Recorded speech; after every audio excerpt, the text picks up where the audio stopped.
રાજ્યની 157 શાળાઓ એવી છે જેમાંથી એક પણ વિદ્યાર્થી પાસ થયો નથી.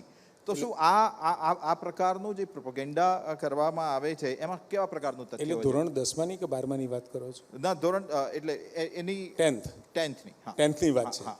એકચ્યુઅલી એમાં 2023નો આ વિષય છે, હું માનું જી, છું ત્યાં જી. સુધી.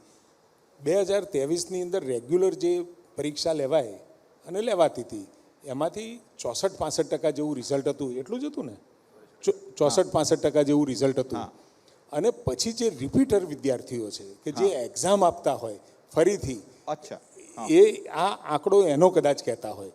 હા. એટલે આ સ્કૂલ સાથે એ સ્કૂલની અંદર 100 વિદ્યાર્થીઓએ 64 પાસ થઈ ગયા અને 34 બાકી રહ્યા. હા. અથવા તો જે પણ 25 બાકી રહ્યા, 30 બાકી રહ્યા, એ લોકોએ એક્ઝામ આપી હોય અને દે આર નોટ સક્સીડ. હા. એ લોકો સફળ ના થયા હોય એવું બને, શક્ય છે.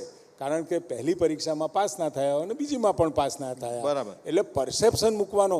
અને ઘણી વખત તો કેવું થાય છે કે જૂઠું ખરું ને, એ જૂઠું હજુ તો સત્ય ખરું એ કદાચ ઘરની અંદર પ્રવેશ કરતા જૂતા બહાર કાઢતું હોય અને જૂઠું તો આખા ગામમાં ફરી આવતું હોય.